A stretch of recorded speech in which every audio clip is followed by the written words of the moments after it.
Hello नमस्कार साथियों, एग्जामपुर 91 में आप सभी का स्वागत है। चलिए आज हम लोग बीपीएससी 3.0 4.0 के तहत दोस्तों क्लास 9 10th के लिए आज का सेट नंबर आपका 6 रहने वाला है। दोस्तों आप भाई बहनों से गुजारिश है 1 से 5 तक जो सेट नहीं देखे में जाइए प्लेलिस्ट में, वहाँ से आप लोग उस टेस्ट को भी रिवीजन कीजिए। चलिए हम लोग आगे बढ़ते हैं। तो आपका ज्योग्राफी 40 क्वेश्चन और 40 क्वेश्चन आपका पॉलिटी करवाया जाएगा दोस्तों। चलिए देखिए, क्वेश्चन नंबर 1 है 71 में है, ऑटोमोबाइल उद्योग के लिए विश्व में प्रसिद्ध डेट्रॉइट शहर किस देश का शहर है दोस्तों। ये किस देश का है? संयुक्त राज्य अमेरिका का शहर है। किसका है दोस्तों? संयुक्त राज्य अमेरिका का। फिर से देखिए, ऑटोमोबाइल उद्योग के लिए विश्व में प्रसिद्ध डेट्रॉइट शहर किस देश का शहर है? तो संयुक्त राज्य अमेरिका का शहर है दोस्तों। कनाडा जो है दोस्तों, कनाडा के प्रमुख औद्योगिक शहरों में मॉन्ट्रियल, ओटावा एवं हैमिल्टन है दोस्तों। रियो डी जेनेरियो एवं सामो पोलो ब्राज़ील के प्रमुख औद्योगिक शहर हैं। चेन्नई को भारत का डेट्रॉइट शहर कहा जाता है दोस्तों। पिट्सबर्ग औद्योगिक नगर यूएसए पिट्सबर्ग औद्योगिक नगर यूएसए में स्थित है दोस्तों। भारत का पिट्सबर्ग जमशेदपुर को कहा जाता है। चलिए हम लोग आगे चलते हैं। क्वेश्चन नंबर 72 देखिए, किसको पार कर लेने पर एक दिन बढ़ जाता है दोस्तों। 180 डिग्री देशांतर अंश देशांतर पश्चिम से पूर्व को पार करने से एक दिन बढ़ जाता है दोस्तों। आप लोग ये क्वेश्चन जानते होंगे। और देखिए, संपूर्ण पृथ्वी को एक वृत्त मानकर 360 डिग्री अक्षांश में बांटा गया है। भूमध्य रेखा, जिसे विषुवत रेखा भी कहा जाता है, और 0 डिग्री पर विभाजित किया जाता है। भूमध्य रेखा पर सालों भर दिन और रात बराबर होती है दोस्तों। भूमध्य रेखा पर वर्षा अधिक होती है और सूर्य का प्रकाश भी सीधा आता है भूमध्य रेखा पर दोस्तों। चलिए हम लोग आगे चलते हैं। क्वेश्चन नंबर हम लोग 73 देखते हैं। भारत में ग्रीष्मकालीन मानसून से निम्नलिखित में से कहाँ वर्षा होती है? ग्रीष्मकालीन मानसून से कहाँ वर्षा होती है दोस्तों? तो ये होता है आपका उत्तर पश्चिम भारत में दोस्तों। कहाँ पे होता है? सॉरी दोस्तों, अब क्या बोला गया? ग्रीष्मकालीन मानसून कहाँ पे होता है? तो आपका पश्चिमी घाट में होता है दोस्तों। कहाँ पे होता है? फिर से देखिए, क्वेश्चन नंबर 73 है कि भारत में ग्रीष्मकालीन मानसून से निम्नलिखित में कहाँ वर्षा होती है? तो पश्चिमी घाट में दोस्तों। कहाँ पे होती है? पश्चिमी घाट में। देखिए, दक्षिण पूर्वी छोर टिप पर उत्तरी पश्चिम भारत में नहीं होती है, क्योंकि उत्तर भारत के मैदानी भागों में शीत ऋतु में वर्षा पश्चिमी विक्षोभ या जेट स्ट्रीम के कारण होती है। ठंडा ऋतु में दोस्तों गारो, खासी, जयंतिया पहाड़ियों क्षेत्र अधिक वर्षा बंगाल की खाड़ी से आने वाली हवाएं दक्षिण पश्चिम मानसून के कारण होती है दोस्तों। भारत में सर्वाधिक वर्षा दक्षिण पश्चिम मानसून से होती है। भारत में सर्वप्रथम वर्षा अरब सागर तट से केरल तक से प्रारंभ होती है। भारत में सर्वप्रथम वर्षा जो है अरब सागर तट से केरल तट से प्रारंभ होती है। मानसून की खोज 45 ईस्वी में हिप्पालस ने किया था।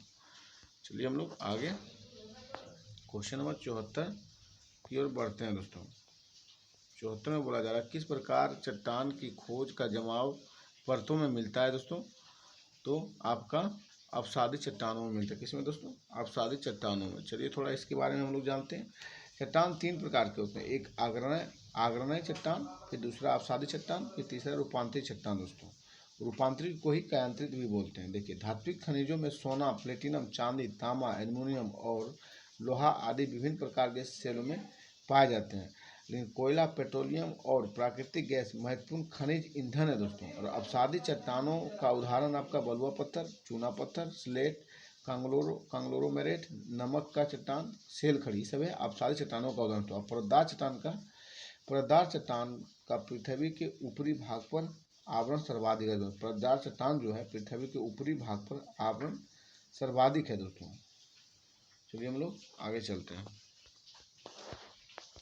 क्वेश्चन हम लोग देखते हैं, जब अति शीतल वायु की संहति के ऊपर अति तप्त और आर्द्र वायु उठती है तो निम्नलिखित में कौन सी घटनाएं घटित होती है दोस्तों? तो देखिए, प्रशांत मौसम, हिमपात, तूफानी चक्रवाती तूफान, गहन वर्षा दोस्तों। तो आपका जो होगा दोस्तों। फिर से पढ़िए क्वेश्चन, जब अति शीतल वायु की संगति के ऊपर अति तप्त और आर्द्र वायु उठती है तो निम्नलिखित में कौन सी घटना होती है? तो देखिए, प्रशांत मौसम नहीं होगा, नहीं हिमपात होगा दोस्तों। आपका जो होगा, आपका तूफान और चक्रवाती तूफान आएगा और गहन वर्षा और ओला पड़ेगा दोस्तों। आपका 3 और 4 सही होगा दोस्तों, आपका सी नंबर दोस्तों। चलिए हम लोग आगे चलते हैं, नेक्स्ट क्वेश्चन की ओर चलते हैं। क्वेश्चन नंबर नेक्स्ट में आपका है क्षेत्र। देखिए, कौन सा सुनामी चेतावनी का एक संकेत है दोस्तों? कौन सा जो सुनामी चेतावनी का संकेत है?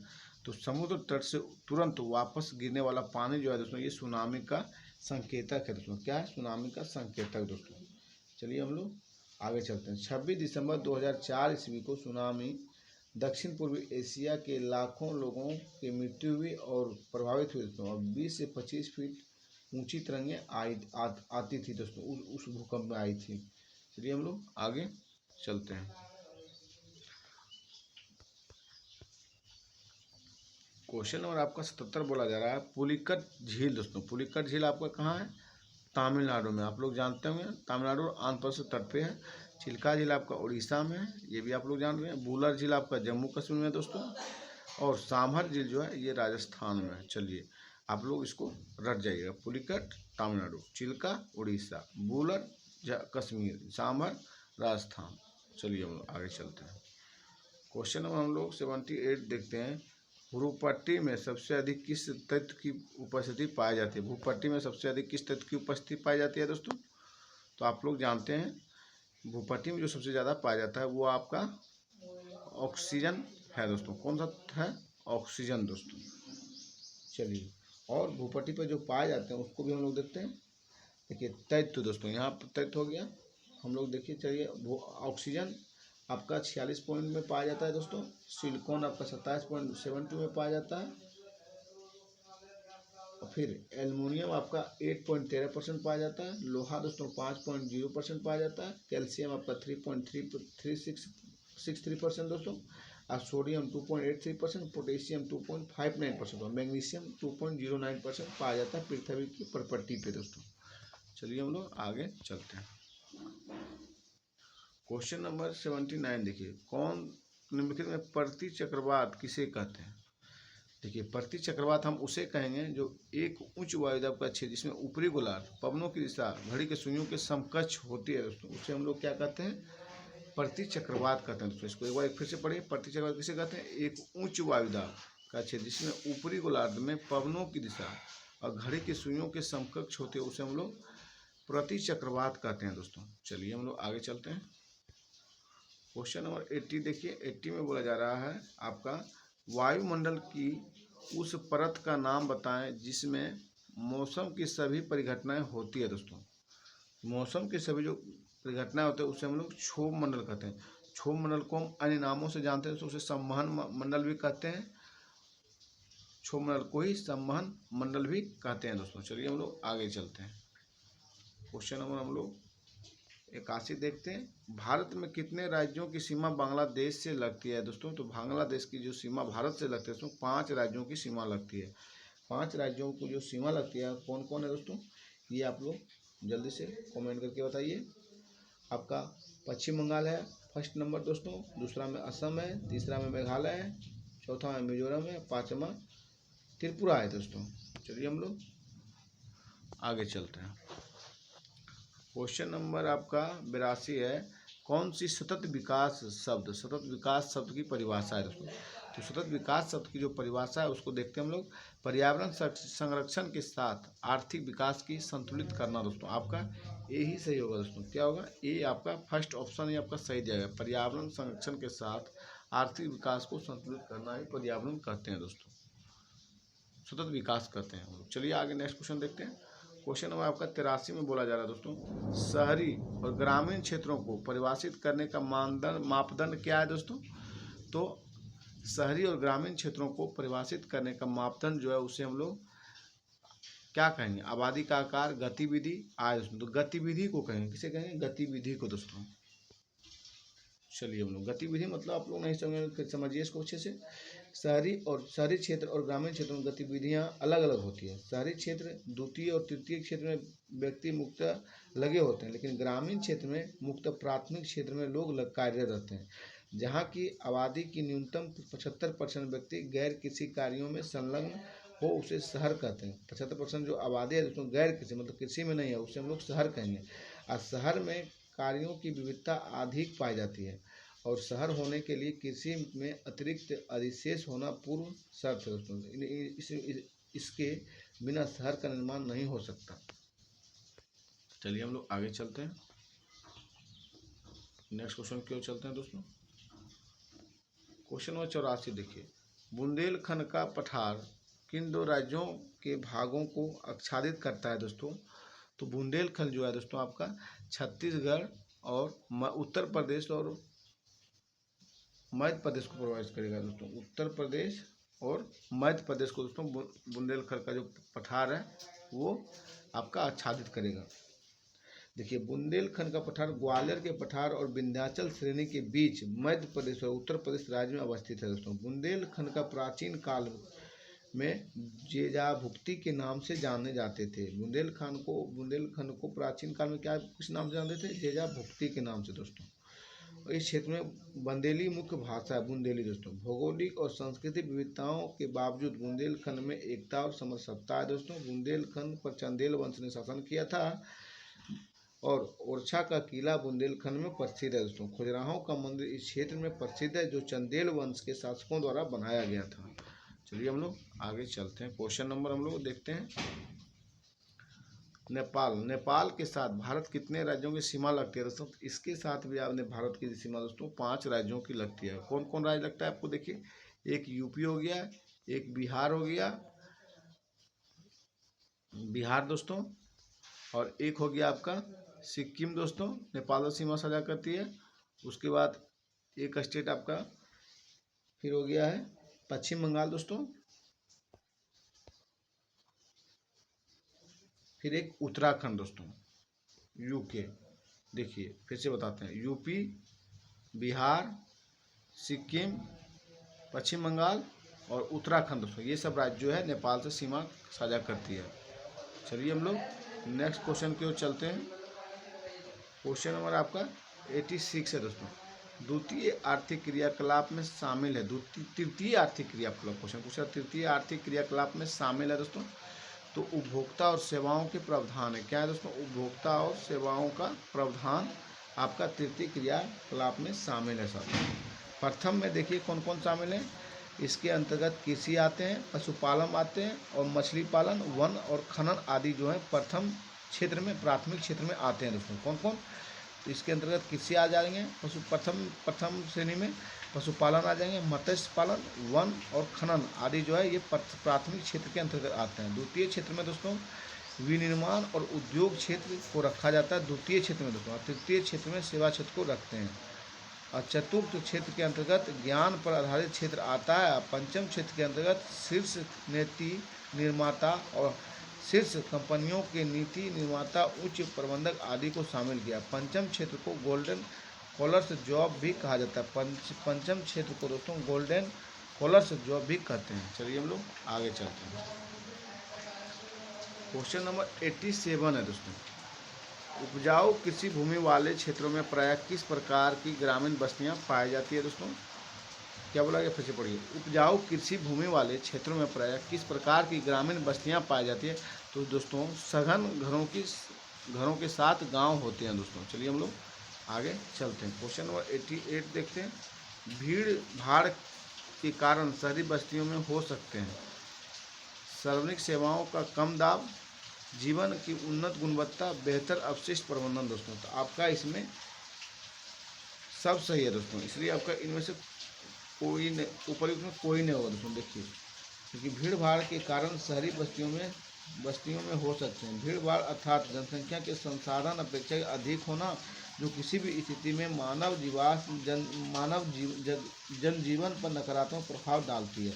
जनसंख्या अधिक होगी, यहाँ सार्वजनिक सेवाओं पर दबाव अधिक होगा। ऐसी स्थिति में जीवन की गुणवत्ता में भी कमी आएगी। जब आबादी आर्थिक अधिक होगी तो अपशिष्ट प्रबंधन उचित ढंग से निष्पादित नहीं हो सकते। ऐसे क्षेत्र में प्रदूषण की समस्या भी बहुत ही खतरनाक चलन होती है। सामान्यतः विरल आबादी वाले क्षेत्र में उपरोक्त समस्याओं का अभाव होता है दोस्तों। चलिए हम लोग आगे चलते हैं। क्वेश्चन नंबर हम लोग 89 देखते हैं। रॉयल बंगाल टाइगर भारत के किस स्थान पर पाए जाते हैं दोस्तों? सुंदरवन में पाए जाते हैं। रॉयल बंगाल टाइगर जो पाए जाते हैं भारत के किस स्थान पे? तो सुंदरवन में, पश्चिम बंगाल दोस्तों, WB वेस्ट बंगाल दोस्तों। चलिए हम लोग आगे चलते हैं। आगे हम लोगों का क्वेश्चन है 90 देखिए। काराकोरम पर्वत श्रृंखला के संदर्भ में कौन सा कथन सही है? तो विश्व की दूसरी सबसे ऊंची चोटी K2 गॉडविन स्टोन इसी पर्वत श्रृंखला में स्थित है दोस्तों। ये बात आपका सत्य है दोस्तों। यहाँ यह पश्चिम में पामीर नोट से निकलती है और पूर्व में कैलाश पर्वतमाला में फैली हुई है दोस्तों। ये भी सही है। सबसे लंबा ग्लेशियर और सियाचिन काराकोरम में स्थित सबसे लंबा ग्लेशियर जो सियाचिन काराकोरम में स्थित है दोस्तों। आपका एक से अधिक सभी सही है इसमें दोस्तों। चलिए हम लोग आगे चलते हैं। क्वेश्चन नंबर आपका 91 देखिए। भारत में निम्नलिखित में से कौन सा राज्य जनसंख्या संक्रमण के चलन से गुजर रहा है जिसमें कम प्रजनन क्षमता और कम मृत्यु दर शामिल है दोस्तों? तो कौन सा है? तो ये आपका साथियों पंजाब होगा। फिर से देखिए, भारत में निम्नलिखित में कौन सा राज्य जनसांख्यिकी संक्रमण के चरण से गुजर रहा है जिसमें कम प्रजनन क्षमता और कम मृत्यु दर शामिल है? तो आपका पंजाब स्टेट है। कौन है दोस्तों? पंजाब राज्य। चलिए हम लोग आगे चलते हैं दोस्तों। आगे हम लोग देखते हैं क्वेश्चन नंबर 92 देखिए। कौन सुमेलित नहीं है पूछा गया था? धुआंधार जलप्रपात आपका नर्मदा पर सही है दोस्तों। गरसोप्पा जलप्रपात आपका शरावती पर, ये भी आपका सही है दोस्तों।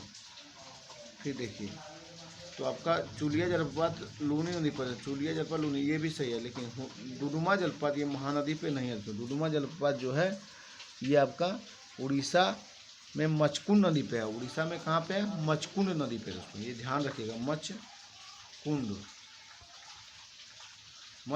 नदी दोस्तों, मचकुंड। ये कहाँ पड़ता है? उड़ीसा में डुडुमा जलप्रपात पड़ता है दोस्तों। चलिए हम लोग आगे चलते हैं।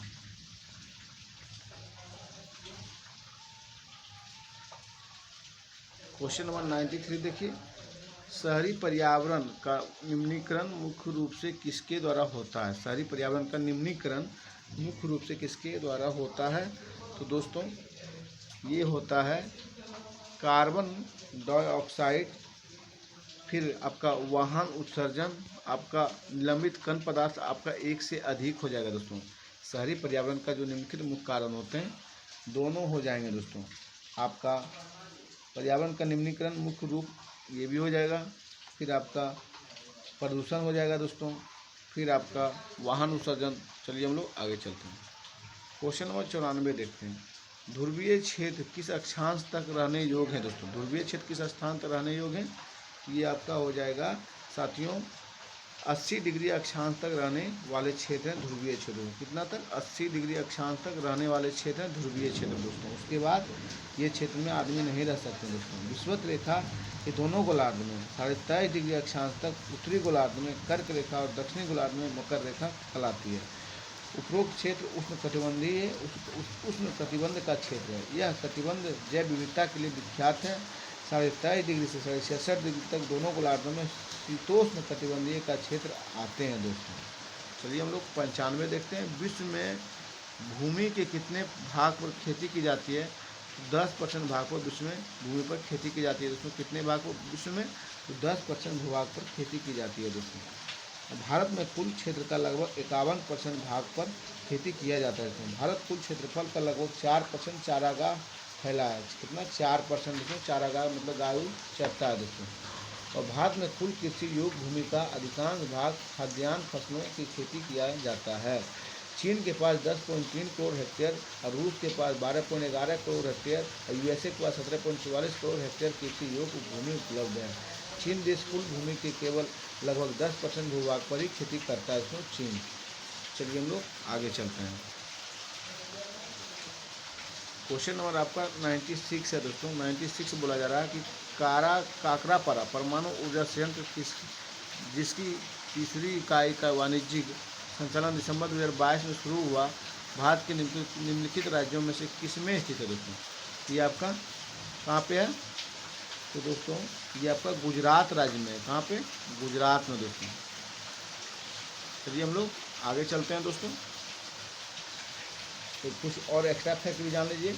भारत का परमाणु आयोग की स्थापना 1948 में हुआ था। परमाणु विभाग की स्थापना 1954 में किया गया था। परमाणु विभाग प्रधानमंत्री के नियंत्रण में कार्य करती है। तारापुर आपका महाराष्ट्र में परमाणु संयंत्र लगाया गया था। जेतपुर में महाराष्ट्र निर्माणाधीन है अभी दोस्तों, जेतपुर में। रावत भट्टा आपका राजस्थान में, नरोरा उत्तर प्रदेश में, केगा कर्नाटक में दोस्तों, पूरनकुलम तमिलनाडु में, और कलपक्कम तमिलनाडु में है दोस्तों। गोरखपुर हरियाणा निर्माणाधीन है दोस्तों। गोरखपुर और जयपुर आपका भी निर्माणाधीन मतलब बन रहा है दोस्तों। चलिए हम लोग आगे चलते हैं। क्वेश्चन नंबर 97 देखिए, कौन सी भारत में बॉक्साइट की एक महत्वपूर्ण खदान है दोस्तों? तो कोरापुट बॉक्साइट की महत्वपूर्ण खदान है दोस्तों। उड़ीसा में ये पड़ता है दोस्तों। भारत में सर्वाधिक बॉक्साइट उत्पादन उड़ीसा करता है। इसमें एल्यूमिनियम का मुख्य बॉक्साइट है। बॉक्साइट सबसे अधिक उत्पादन चीन देश करता है इसमें। उड़ीसा में सुंदरगढ़, सोजर, मयूरभंज आदि क्षेत्र में लो एक्स का लिए विख्यात है दोस्तों। क्षेत्रीय राजस्थान में स्थित जो तांबा के लिए उत्पादन के विख्यात है। कोडरमा झारखंड में अवरोग उत्पादन के लिए प्रसिद्ध है। बिहार के जमुई सोने के खान होने का प्रमाण मिला है, जो देश के कुल सोना उत्पादन 44% भंडार संरक्षित होने का अनुमान लगाया गया है दोस्तों। चलिए हम लोग 98 देखते हैं। 98 में भारत में लो अयस्क खनन के लिए नोवामुंडी कीराबायु प्रसिद्ध। नोवामुंडी और किरबुरु प्रसिद्ध है। वे निम्नलिखित राज्यों में से किसमें स्थित है दोस्तों? तो ये आपका है झारखंड में दोस्तों। कहाँ पे स्थित है? तो झारखंड में साथ में लो अयस्क के लिए प्रसिद्ध है। चलिए हम लोग आगे चलते हैं। क्वेश्चन नंबर 99 देखिए, निम्नलिखित में किस प्रकार के वन पश्चिमी घाट, उत्तर पूर्वी की पहाड़ी और अंडमान और निकोबार द्वीप समूह में पाए जाते हैं दोस्तों? ये सब मैंग्रोव वन पाए जाते हैं। कौन सा वन दोस्तों? सॉरी दोस्तों, मैंग्रोव वन नहीं, गलत बोल दिए। किस प्रकार के वन पश्चिमी घाट और उत्तर पूर्वी पहाड़ियों और अंडमान निकोबार द्वीप समूह पाए जाते हैं? तो उष्ण कटिबंधीय सदाबहार वन पाए जाते हैं। किस तरह के उष्ण कटिबंधीय सदाबहार वन पाए जाते हैं दोस्तों? क्योंकि आंध्र उष्ण कटिबंधीय वन ऐसे क्षेत्र में पाए जाते हैं जहाँ वार्षिक वर्षा 200 सेमी और तापमान 22 डिग्री सेल्सियस से अधिक होती है। इस प्रकार के वन में 50 से 60 मीटर या उससे भी अधिक ऊंचाई पर पाई जाती है। उष्ण कटिबंधीय पर्णपाती वन उत्तर पूर्वी राज्यों के साथ साथ हिमालय की तलहटी, पश्चिम घाट के पूर्वी ढलानों और उड़ीसा में पाए जाते हैं। इस प्रकार के वनों के लिए 100 से 200 सेमी वार्षिक वर्षा क्षेत्र में अधिक पनपते हैं उसको। चलिए हम लोग आगे चलते हैं।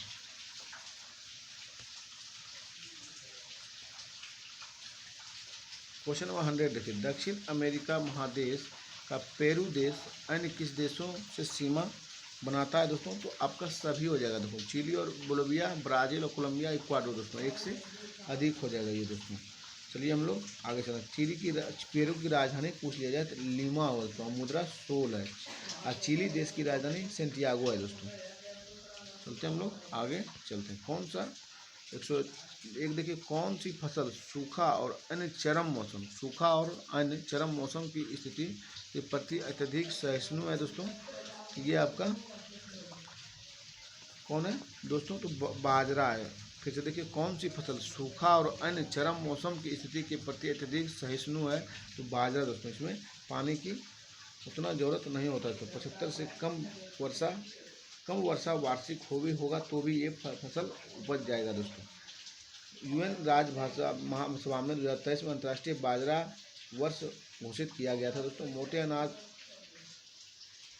को श्री अन्न के नाम से जाना जाता है दोस्तों। भारत सरकार ने भारतीय बाजरा अनुसंधान संस्थान हैदराबाद जो विश्व बाजार केंद्र के रूप में बढ़ावा देने का निर्णय लिया गया दोस्तों। ज्वार अनुसंधान केंद्र सोरधम उदयपुर राजस्थान में स्थित है दोस्तों। केंद्रीय शुष्क क्षेत्र अनुसंधान संस्थान CAZRI जोधपुर में स्थापित किया गया है दोस्तों। चलिए हम लोग देखते हैं 102 दोस्तों। भारत में असुरक्षित प्रजाति है दोस्तों, तो आपका 1 से अधिक होगा दोस्तों। गंगाई डॉल्फिन है, एशियाई हाथी है, काला हिरन है दोस्तों। आपका 1 से अधिक इसमें भी होगा दोस्तों। चलिए हम लोग आगे क्वेश्चन नंबर 103 देखते हैं दोस्तों। सरदार सरोवर बांध किन राज्यों को कवर करता है दोस्तों? तो आपको गुजरात का, राजस्थान का, महाराष्ट्र का, मध्य प्रदेश का। दोस्तों सरदार सरोवर बांध जो किन राज्यों को कवर करता है? गुजरात, राजस्थान, महाराष्ट्र और मध्य प्रदेश। दोस्तों चलिए हम लोग आगे चलते हैं।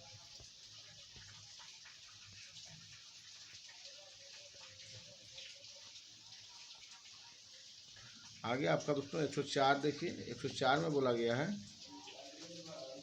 कि किसानों के फायदों के लिए संस्थागत सुधार था। दोस्तों तो देखिए, किसानों के फायदे के लिए संस्थागत जो सुधार था, संस्थागत पूछा गया दोस्तों, तो भूमि सुधार था। क्या था दोस्तों? संस्थागत सुधार में भूमि सुधार आता है। और कोई क्या क्या आता है? देखिए, जमींदारों की प्रथा का उन्मूलन, मध्यस्थों का अंत, खेती का उपविभाजन और विखंडन रोकना, लगान में कमी, भूधारण अधिकारों की सुरक्षा करना, खेतों के आकार में सुधार, चकबंदी, हकबंदी, सहकारी और सामुदायिक कृषि को बढ़ावा देना। दोस्तों सहकारी और सामुदायिक कृषि को बढ़ावा, भू स्वामित्व, कृषकों को हस्तांतरण। चलिए हम लोग तकनीकी से संबंधित कृषि कैसा है दोस्तों? उन्नत किस्म के बीज, उर्वरक, कीटनाशक, कृषि का आधुनिकीकरण, बेहतर सिंचाई व्यवस्था, अच्छी भंडारण व्यवस्था, किसान क्रेडिट कार्ड स्कीम और अच्छी वितरण व्यवस्था। दोस्तों ये सब तकनीक कृषि के अंतर्गत आते हैं। चलिए हम लोग आगे चलते हैं। क्वेश्चन नंबर आपका 105 में बोला जा रहा है, भारत का एकमात्र उद्योग जो आत्मनिर्भर एवं मूल्य श्रृंखला में पूर्ण है। दोस्तों तो कौन सा उद्योग है ये आपका कपड़ा उद्योग है। दोस्तों कौन सा? कपड़ा उद्योग। दोस्तों चलिए हम लोग क्वेश्चन नंबर 106 देखते हैं। भौगोलिक विस्तार के आधार पर 1956 ईस्वी में भारत कृषि अनुसंधान परिषद ICAR द्वारा भारत भूक्षेत्र के मृदा को कुल कितने भागों में विभाजित किया है? दोस्तों तो मृदा को कुल 8 क्षेत्रों में विभाजित किया। तो कितने दोस्तों? 8 क्षेत्रों में। चलिए हम लोग आगे चलते हैं। नेक्स्ट क्वेश्चन की ओर चलते हैं। क्वेश्चन नंबर आपका दिया गया 107 देखिए, कौन सी मिट्टी कपास उगाने के लिए आदर्श है? दोस्तों कपास उगाने के लिए काली मिट्टी आपका आदर्श मानी जाती है। दोस्तों चलिए हम लोग नेक्स्ट क्वेश्चन चलते हैं। 108 देखिए, कुछ टूथपेस्ट में चमक किस खनिज से आती है? कुछ टूथपेस्ट में चमक किस खनिज से आती है?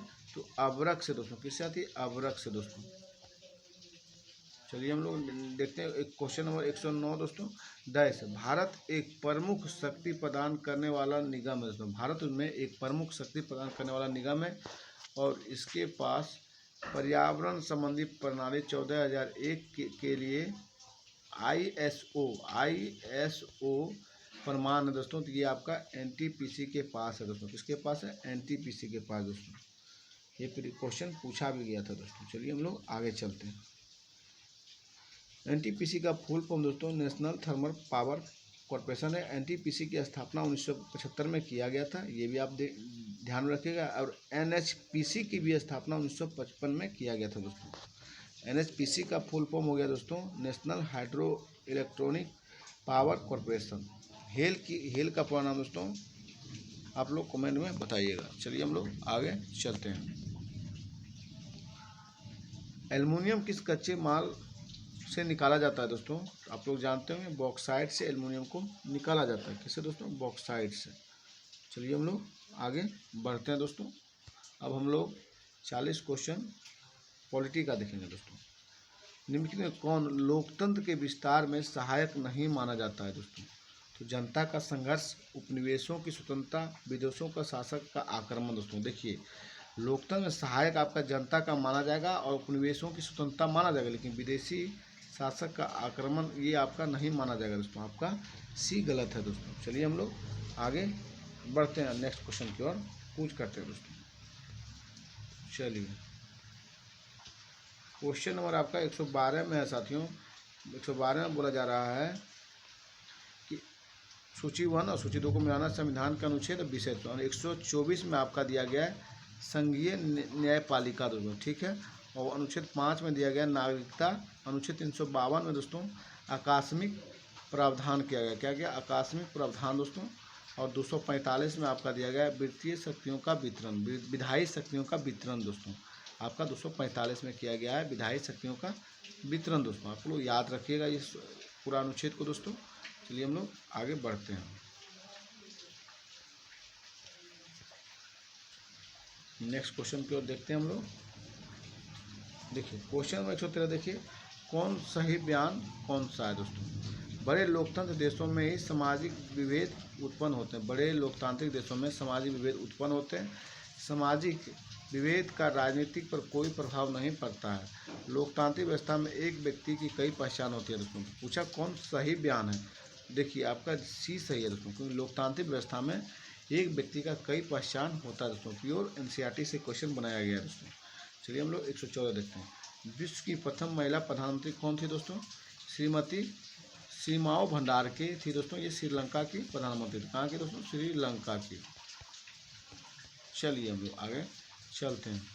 क्वेश्चन नंबर 115 दिया गया दोस्तों। 115 में बोला जा रहा है कि मनुष्य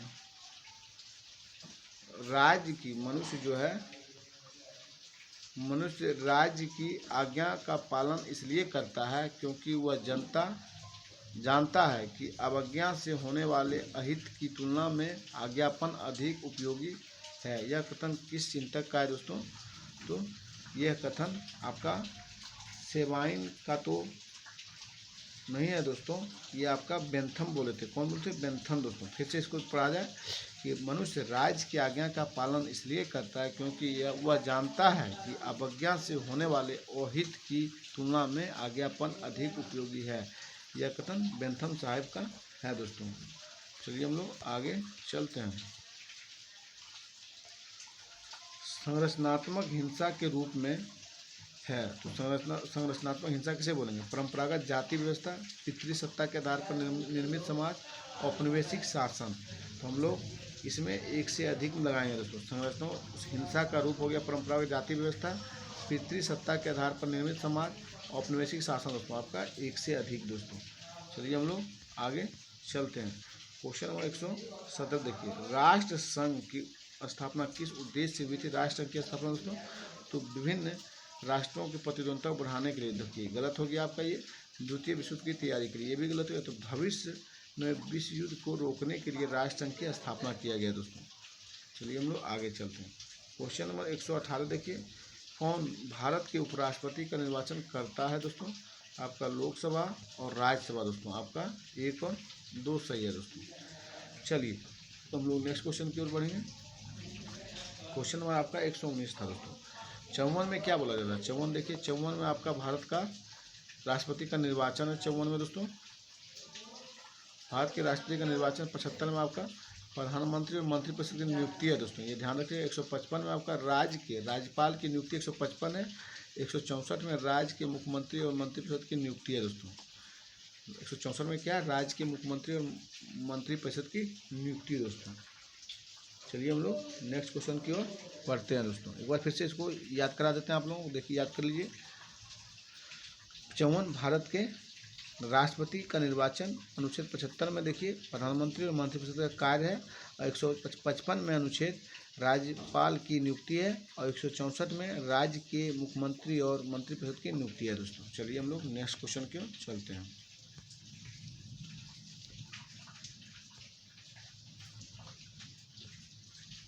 क्वेश्चन नंबर आपका 120 देखिए दोस्तों, सामाजिक संविदा सिद्धांत के अनुसार कौन सही तथ्य है दोस्तों। राज्य एक नैतिक संस्था है। राज्य कैसी संस्था है, नैतिक दोस्तों, ये गलत हो गया। आपका राज्य एक सामाजिक संविदा के पूछा, क्या सामाजिक संविदा के अनुसार, सामाजिक संविदा सिद्धांत के अनुसार सही तथ्य। तो राज्य जो है राज्य एक मानवकृत संस्था है। कैसी है दोस्तों, मानवकृत संस्था है दोस्तों। संवैधानिक सामाजिक संविदा सिद्धांत के प्रमुख समर्थक विद्वान कौन थे दोस्तों। थॉमस हॉब्स थे। तो हॉब्स और जॉन लॉक और रूसो थे दोस्तों। 3 गो थे दोस्तों, हॉब्स, लॉक और रूसो। सामाजिक संविदा सिद्धांत में यह माना गया कि राज्य का निर्माण समाज के सभी लोगों ने मिलकर सबके हित के पक्ष में किया है। राज्य की उत्पत्ति का सामाजिक संविदा सिद्धांत इससे संबंधित उदारवाद एवं यंत्रीय सिद्धांतों के निकटता रखता है। इस सिद्धांत के अनुसार कानून और राजनीतिक व्यवस्था प्राकृतिक नहीं है बल्कि मानव द्वारा स्थापित विधानों मतलब कानूनों और संस्थाएं हैं। चलिए हम लोग आगे देखते हैं। 121 देखिए, भारत में संघीय शासन प्रणाली किस अधिनियम के अंतर्गत आता है दोस्तों। तो भारत शासन अधिनियम, भारत सरकार अधिनियम 1935 के तहत आता है दोस्तों। और इसी के तहत भारत सरकार अधिनियम 1935 के तहत म्यांमार को अलग किया गया था 1937 में दोस्तों। चलिए हम लोग आगे देखते हैं। क्वेश्चन नंबर 122 देखिए, राज्यपाल से संबंधित कथन पर विचार करना है। राज्यपाल राज्य का संवैधानिक अध्यक्ष है, सही बात है दोस्तों। राज्यपाल सदैव केंद्र के एक प्रतिनिधि के रूप में कार्य करता है, ये भी सही है। राज्यपाल सदैव केंद्र के एक प्रतिनिधि के रूप में कार्य करता है, सही बात है दोस्तों। राज्यपाल राज्य की विधायिका का एक अभिन्न अंग है, ये भी सही है दोस्तों। राज्यपाल उस न्यायाधीश को नियुक्ति करता है। देखिए, राज्यपाल न्यायाधीश को नियुक्त नहीं करता, राष्ट्रपति करते हैं दोस्तों। आपका 1 और 2 एक से अधिक होगा इसमें, सही दोस्तों। आपका एक में अधिक होगा क्योंकि 1, 2 और 3 है, तो 3 तो है ही नहीं किसी में, तो आपका एक से अधिक ऑप्शन होगा दोस्तों। चलिए हम लोग आगे चलते हैं। क्वेश्चन नंबर 123 देखिए, धर्मनिरपेक्ष शब्द भारत के संविधान के उद्देशिका प्रस्ताव का एक भाग है दोस्तों। धर्मनिरपेक्ष शब्द जो है भारत के संविधान के उद्देशिका प्रस्तावना का एक भाग है। तो 42वां संविधान संशोधन के द्वारा बोला गया था दोस्तों। इसके द्वारा 42वां संविधान संशोधन के द्वारा दोस्तों। 73वां संविधान संशोधन 1992 के द्वारा संविधान में पंचायती राज के लिए 11वीं अनुसूची को जोड़ा गया था। और 44वां संविधान संशोधन अधिनियम 1978 के द्वारा संसद एवं राज्य विधानमंडल की कार्यवाही की रिपोर्ट के समाचार पत्र में प्रकाशन के लिए संवैधानिक संरक्षण प्रदान किया गया था।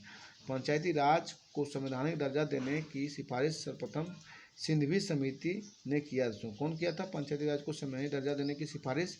सिंघवी समिति दोस्तों। और 24 अप्रैल को पंचायती राज दिवस मनाया जाता है। 2004 में पंचायती मंत्रालय की स्थापना 2004 में किया गया था दोस्तों। पंचायती मंत्रालय की स्थापना अगर पूछ लिया जाए कब किया गया तो 2004 में दोस्तों। 44वां संविधान संशोधन 1978 के द्वारा दोस्तों 42वां संविधान संशोधन के द्वारा विसंगतियाँ जो आई थी उसे दूर करने का प्रयास किया गया था। चलिए हम लोग आगे चलते हैं। सर्वोच्च न्यायालय ने किस मुकदमे में यह बनाया रखा कि प्रस्तावना संविधान का भाग नहीं है? तो बेरुबारी मुकदमा दोस्तों। ये कब आया था? तो 1960 में दोस्तों, ये ध्यान रखिएगा। उसमें बोला था कि संविधान में संशोधन नहीं किया जा सकता है, तो मतलब प्रस्तावना में संशोधन नहीं किया जाता। लेकिन केशवानंद भारतीय मुकदमा दोस्तों इसे पलट दिया था 1973 में।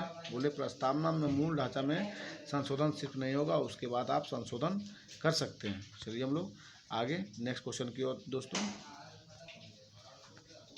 चलिए हम लोग आगे बढ़ते। अब गोलकनाथ मुकदमा, ये भी थोड़ा आप लोग जानिए। ये 1967 में आया था दोस्तों। ये कब आया था? 1967 में।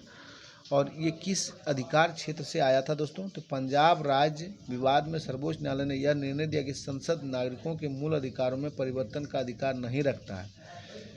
ये गोलकनाथ बनाम पंजाब राज्य बोले थे दोस्तों।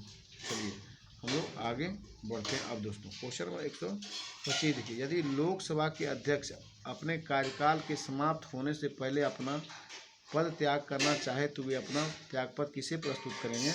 तो ये उपाध्यक्ष को करेंगे। किसे करेंगे? लोकसभा के उपाध्यक्ष को दोस्तों पद त्याग करेंगे। चलिए हम लोग आगे नेक्स्ट क्वेश्चन की ओर चलते हैं हम लोग। क्वेश्चन नंबर 126 है कि संविधान अनुच्छेद के अंतर्गत भारत के राष्ट्रपति मूल अधिकारों के क्रियान्वयन को स्थगित कर सकते हैं। अनुच्छेद 20-21 के अतिरिक्त दोस्तों। तो यह अनुच्छेद आपका 359 के तहत दोस्तों। किसके तहत? अनुच्छेद 359 के तहत दोस्तों। चलिए हम लोग आगे बढ़ते हैं। और किस अनुच्छेद के तहत दोस्तों? 44वां संविधान संशोधन 1978 के पश्चात इस नियम को फॉलो किया जा सकता है दोस्तों। चलिए हम लोग आगे चलते हैं। क्वेश्चन नंबर 127 देखिए, संपत्ति के श्रम सिद्धांत के पक्ष समर्थन किया था दोस्तों। तो कौन किए थे? जे रूसो किए थे दोस्तों। नहीं सॉरी दोस्तों, जॉन लॉक किए थे। संपत्ति जहाँ देखिए आप लॉक में चले जाइए। संपत्ति के श्रम सिद्धांत के पक्ष समर्थक कौन थे? तो जॉन लॉक थे दोस्तों। कौन थे? John Locke. चलिए हम लोग आगे चलते हैं। जॉन लॉक का कथन था दोस्तों, संपत्ति श्रम के द्वारा अर्जित किया गया धन है जिस पर केवल परिश्रमिक के रूप में कार्य करने वाले लोगों का अधिकार होना चाहिए। चलिए हम लोग आगे चलते हैं।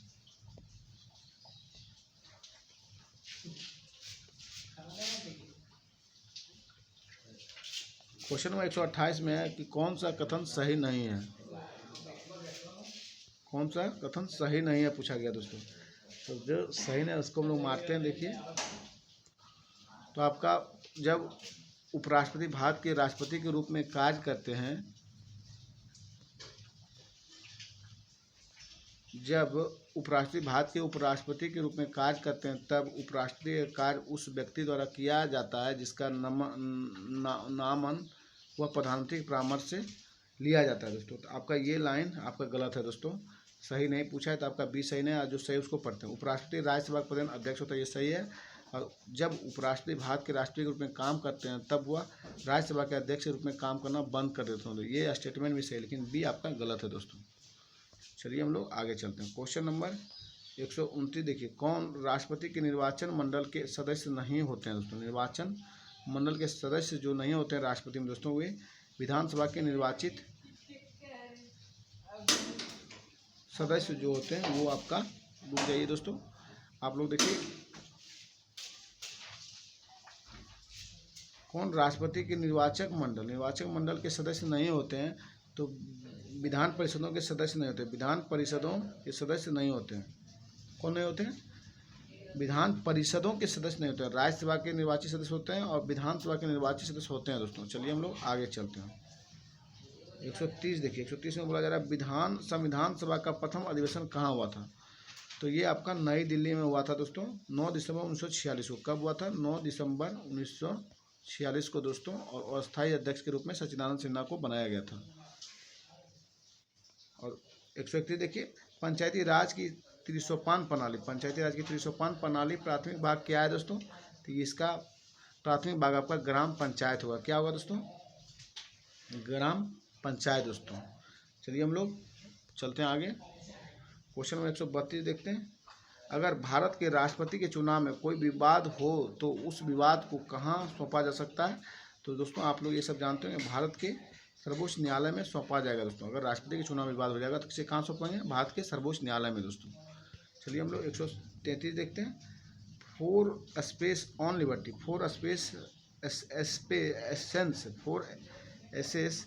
लिबर्टी पुस्तक निम्न में से किसकी रचना है दोस्तों। तो ये रचना आपका किनकी, आप लोग जल्दी से बताइए। ये रचना आपका आई वर्लिन की, किसकी? आई वर्लिन के four essence on liberty I Berlin की रचना है दोस्तों। चलिए हम लोग आगे बढ़ते हैं दोस्तों।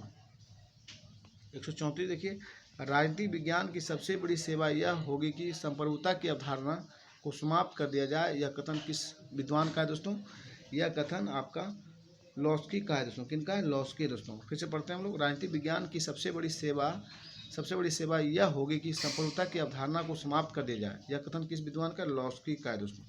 चलिए हम लोग आगे चलते हैं। क्वेश्चन नंबर 135 देखिए, दक्षिण पूर्व एशियाई को किस धर्म का व्यापक रूप से पालन किया जाता है। दक्षिण पूर्व एशिया में किस धर्म का व्यापक रूप से पालन किया जाता है दोस्तों। तो वहाँ सभी मिला जुला धर्म है दोस्तों, इसलिए आपका इनमें से कोई सब सही है दोस्तों। कौन है? इनमें से सब सही दोस्तों। 136 देखिए, देशों में से किस देश में अप्रसार संधि पर हस्ताक्षर नहीं किए गए दोस्तों। तो ये आपका भारत दोस्तों। अप्रसार संधि, देशों में किस देश में अप्रसार संधि का हस्ताक्षर नहीं किया गया। तो दोस्तों ये आपका भारत में दोस्तों।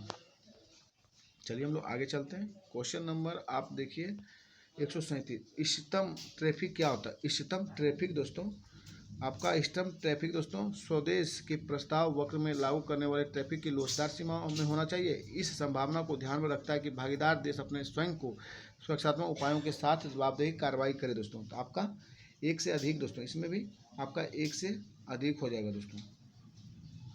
चलिए हम लोग, इनमें से कोई ना होगा, सॉरी दोस्तों, इनमें से कोई आपका इसमें सही नहीं दिया गया।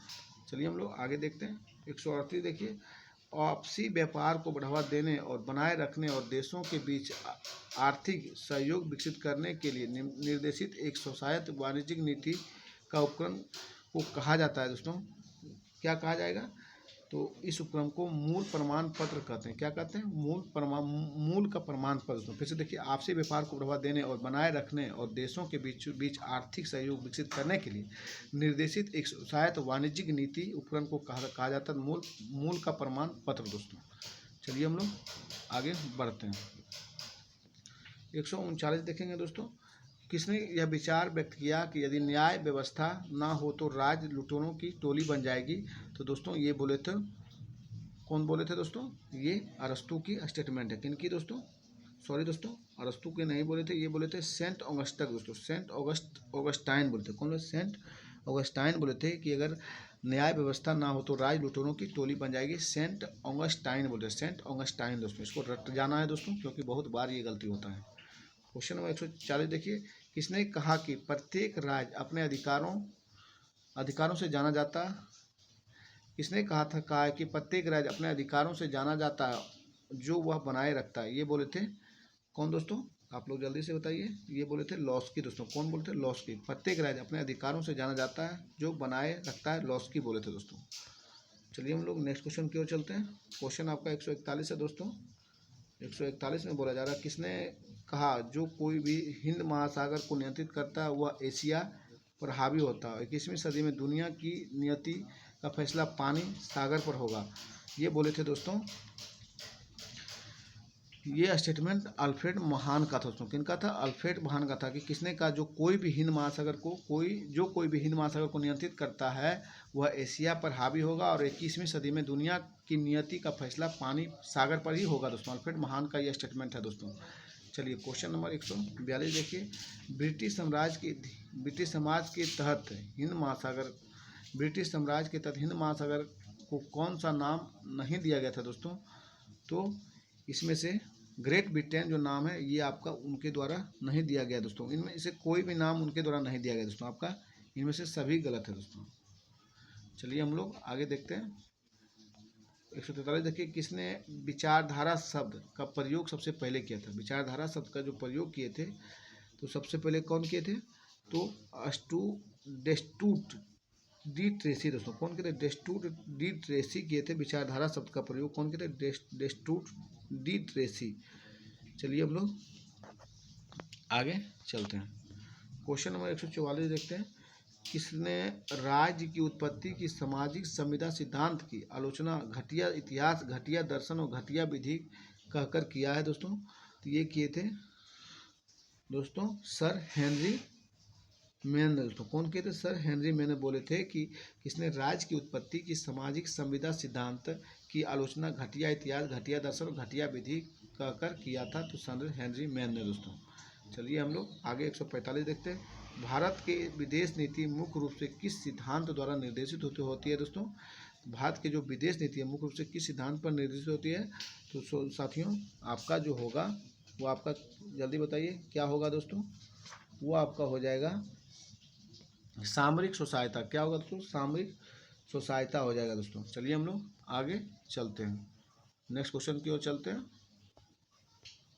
क्वेश्चन नंबर आपका दोस्तों 146 देखिए, कौन सा भारत के लुई ईस्ट नीति प्राथमिक उद्देश्य है दोस्तों? कौन सा भारत की लुई ईस्ट नीति का प्राथमिक उद्देश्य है दोस्तों? तो ये आपका हो जाएगा पूर्वी एशियाई देशों के साथ आर्थिक संबंधों की मजबूत करना। तो पूर्वी एशियाई देशों के साथ आर्थिक संबंधों को मजबूत करना दोस्तों, ये लुई ईस्ट नीति का प्राथमिक उद्देश्य था दोस्तों। चलिए हम लोग आगे चलते हैं। क्वेश्चन नंबर आपका 147 में है, कौन सा अनुच्छेद राज्य को किसी नागरिक के विरुद्ध सिर्फ धर्म, नस्ल, जाति और लिंग के आधार पर भेदभाव करने से रोकता है दोस्तों? ये आपका हो जाएगा साथियों अनुच्छेद 15 दोस्तों। कौन सा होगा? अनुच्छेद 15। कौन सा अनुच्छेद राज्य की किसी भी नागरिक के विरुद्ध सिर्फ धर्म, नस्ल और दोस्तों जाति और लिंग के आधार पर भेदभाव करता है? अनुच्छेद आपका 15 दोस्तों। कौन करता है? अनुच्छेद आपका 15। चलिए हम लोग आगे चलते हैं। क्वेश्चन नंबर 148 देखते हैं, कौन राष्ट्रपति शासन प्रणाली का उदाहरण है दोस्तों? राष्ट्रपति शासन प्रणाली का उदाहरण पूछ रहा है दोस्तों। तो ये आपका हो जाएगा राष्ट्रीय शासन प्रणाली का उदाहरण आपका मैक्सिको। कौन सा देश होगा? मैक्सिको दोस्तों। राष्ट्रीय शासन प्रणाली का उदाहरण दोस्तों मैक्सिको आपका राष्ट्रीय शासन प्रणाली का उदाहरण है। चलिए हम लोग आगे चलते हैं। क्वेश्चन नंबर 149 देखिए, भारतीय संविधान की प्रस्तावना क्या है दोस्तों? भारतीय संविधान की प्रस्तावना जो है संविधान का परिचय पत्र है दोस्तों। भारतीय संविधान की प्रस्तावना क्या? संविधान का परिचय है दोस्तों। चलिए हम लोग आगे क्वेश्चन नंबर आगे हम लोग देखते हैं 150 दोस्तों, प्राथमिक वस्तुओं का न्यायपूर्ण वितरण ही न्याय का अर्थ है, यह कथन किस विद्वान का है दोस्तों? प्राथमिक वस्तुओं का न्यायपूर्ण वितरण ही न्याय का अर्थ है, यह कथन किस विद्वान का है? तो साथियों यह कथन आपका रॉल्स का था। किनका था? रॉल्स बोले थे कि चलिए हम लोग आगे चलते हैं दोस्तों। अब आपका ये सेट कंप्लीट हो गया दोस्तों। आप भाई बहनों वीडियो जरूर से जरूर देखते हैं तो चैनल को जरूर से जरूर सब्सक्राइब कीजिए, फॉलो कीजिए, अपने दोस्तों को भी शेयर कीजिए। धन्यवाद दोस्तों।